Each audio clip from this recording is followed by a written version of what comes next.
There are people who need our help.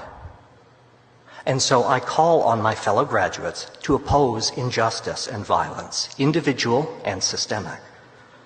I call on you to oppose settler colonialism, both at home and abroad.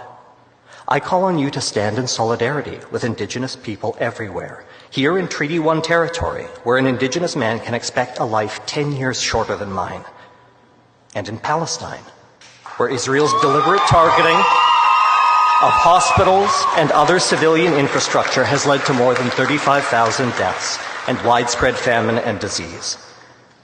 Many medical organizations, including the WHO and Médecins Sans Frontières, and countless unions, including the Canadian Federation of Nurses Unions, have repeatedly called for a ceasefire in Gaza, while there's been deafening silence from the Canadian Medical Association, Doctors Manitoba, and Param. And so I ask that you join me in calling for an immediate and lasting ceasefire in Palestine. Join me in calling for unrestricted humanitarian and medical aid in Gaza.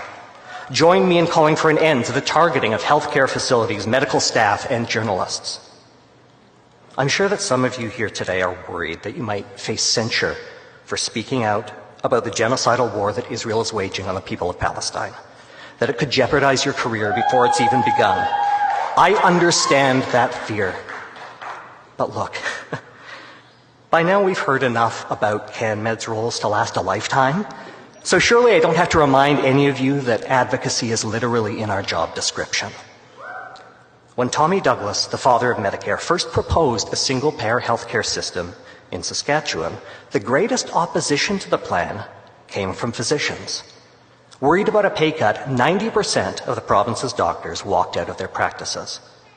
The strike lasted 23 days, but Douglas was undeterred, and eventually the doctors came around. By 1965, the majority supported a single-payer healthcare system, and today Tommy Douglas is widely celebrated as the greatest Canadian. It is never too late to join the right side of history. As doctors, our voices have power. After 4 years of studying and working alongside you all, I look forward to seeing you wield that power in service to those in need. Congratulations to the class of 2024. You give me hope.